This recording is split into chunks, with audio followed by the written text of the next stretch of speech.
റസൂൽ സല്ലല്ലാഹു അലൈഹി വസല്ലം തങ്ങളുടെ മുമ്പ് ഒരു മയ്യത്ത് കൊണ്ടുവച്ചു.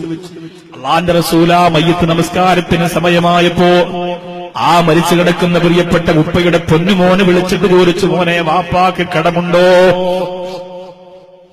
ആ പൊന്നുമോൻ പറഞ്ഞു, 3 ദീനാർ കടമുണ്ട് നബിയെ. അന്ന് 3 ദീനാർ എന്ന് പറഞ്ഞാൽ വലിയൊരു തുകയാ.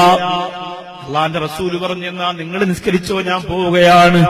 സഹാബികളുടെ കണ്ണ് നിറഞ്ഞു, യാ റസൂലല്ലാഹ്, നമസ്കരിക്കുന്നില്ലേ നബിയേ, നമസ്കരിക്കുന്നില്ലേ നബിയേ? അല്ലാഹുവിന്റെ റസൂൽ പറഞ്ഞു, കടക്കാരന് വേണ്ടി ഞാൻ നമസ്കരിച്ചിട്ട് കാര്യമില്ല. അല്ലാഹുവേ, ആ സദസ്സിൽ നിന്നുകൊണ്ട് ആ പ്രിയപ്പെട്ട മയ്യത്തിന്റെ പൊന്നുമോൻ വന്ന് റസൂലുള്ളാഹിയുടെ മുമ്പ് വന്ന് ആ സദസ്സിൽ നിന്ന് ഇറങ്ങിപ്പോകുന്ന മുത്ത് റസൂലിന്റെ മുമ്പ് വന്നിട്ട് പറഞ്ഞു, യാ റസൂലല്ലാഹ്, എന്റെ വാപ്പച്ചിക്ക് നിങ്ങളെ ഒരുപാട് ഇഷ്ടമായിരുന്നു നബിയേ. സ്വലാത്ത് ചെല്ലാതെ ഉറങ്ങിയിരുന്നില്ല, സ്വലാത്ത് ചെല്ലാതെ ഭക്ഷണം കഴിച്ചിരുന്നില്ല. അല്ലാഹുവിന്റെ റസൂലേ, അങ്ങേക്ക് വേണ്ടി ജീവിച്ച എന്റെ പ്രിയപ്പെട്ട വാപ്പയുടെ മയ്യത്ത് നിസ്കരിക്കാറ് അങ്ങിറങ്ങിപ്പോവല്ല നബിയേ, അങ്ങിറങ്ങിപ്പോവല്ല നബിയേ. അല്ലാഹുവിന്റെ റസൂല് മറുപടി ഒന്നും കൊടുക്കാതെ നടന്നുപോയി. നിങ്ങളൊന്ന് ചിന്തിക്കണം, ആരംഭ റസൂല് അത്ര വെറുത്തിരുന്നതാണ് കടം. അല്ലാഹുവേ, ഞങ്ങൾ വരുത്തി വെച്ച കടം ഞങ്ങളുടെ മക്കൾക്ക് വീടാൻ പറ്റില്ലെന്ന് ഞങ്ങൾക്കറിയാം. പടച്ചവനെ, നീ കാക്കണേ തമ്പുരാനെ, നീ കാക്കണേ റഹ്മാനെ, നീ കാക്കണേ തമ്പുരാനെ.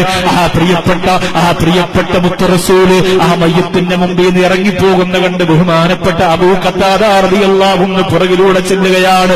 യാ ഹബീബല്ലാഹ്, നബിയേ, പോകണ്ട നബിയേ, ആ മയ്യത്തിന്റെ കടം ഞാൻ ഏറ്റെടുത്തിരിക്കുന്നു നബിയേ, ആ മയ്യത്തിന്റെ കടം ഞാൻ ഏറ്റെടുത്തിരിക്കുന്നു, ഞാൻ കൊടുക്കാം റസൂലേ. അല്ലാഹുവിന്റെ റസൂല് പറഞ്ഞു, ഉറപ്പാണോ അബൂ ഖത്താദ? കൊടുക്കാം നബിയെ, ഞാൻ കൊടുക്കാം. 3 ദീനാറല്ലേ ഉള്ളൂ, എന്റെ കയ്യിലുണ്ട് നബിയെ, ഞാൻ കൊടുത്തുകൊള്ളാം. അല്ലാഹുവിന്റെ റസൂല് തിരിച്ചു വന്ന് മയ്യത്ത് നമസ്കാരം നടത്തി. അന്ന് വൈകുന്നേരമായപ്പോ മുത്തുനബി തങ്ങളുടെ മസ്ജിദുൻ നബവിയിലെ അബൂ ഖത്താദ റളിയല്ലാഹു അൻഹു കടന്നു വന്നപ്പോ അല്ലാഹുവിന്റെ റസൂല് ചോദിച്ചു, അബൂ ഖത്താദ, ആ മനുഷ്യന്റെ 3 ദീനാർ നീ കൊടുത്തു വീടിയിരുന്നോ? എത്ര ഓർമ്മശക്തിയോടെ, എത്ര ഗൗരവത്തോടെ ചോദിച്ചു എന്ന് ചിന്തിക്കണം. അബൂ ഖത്താദ പറഞ്ഞു, നബിയെ, മറന്നുപോയി. കാരണമെന്തെന്നറിയോ? അല്ലാഹുവിന്റെ റസൂലേ, ഞാൻ മറന്നുപോയ കാരണമെന്തെന്നറിയോ? എന്റെ മുത്തുനബിയെ, 3 ദീനാറല്ലേ ഉള്ളൂ, എപ്പോഴെങ്കിലും കൊടുത്താ മതിയല്ലോ, കാണുമ്പോ കൊടുക്കാമല്ലോ. അല്ലാഹുവിന്റെ റസൂൽ പറഞ്ഞു, പോരാ, ഇനി ആ കടം വീടാറെ എന്റെ മുഖത്ത് നീ നോക്കാൻ പാടില്ല. എത്ര ഗൗരവമാണ്! കല്യാണത്തിന് പൈസ മറിച്ച് വെറുതെ ലാവിശായിട്ട് അടിച്ചു പൊളിക്കുന്ന വടകരയിലെ ഓർക്കാട്ടേരിയിലെ ജാതിയേരിയിലെ നാദാപുരത്തെ പുറമേരിയിലെ ചെറുപ്പക്കാരാ, എന്റെ പെങ്ങളെ, ഇല്ലാത്ത ആഗ്രഹവും ആവശ്യവും പറഞ്ഞ് വിദേശ രാജ്യത്തുള്ള ഭർത്താവിനെ കൊണ്ട് കടം വാങ്ങിപ്പിക്കുന്ന എന്റെ പ്രിയപ്പെട്ട പെങ്ങേ, അബൂ ഖത്താദ ഓടുകയാണ്.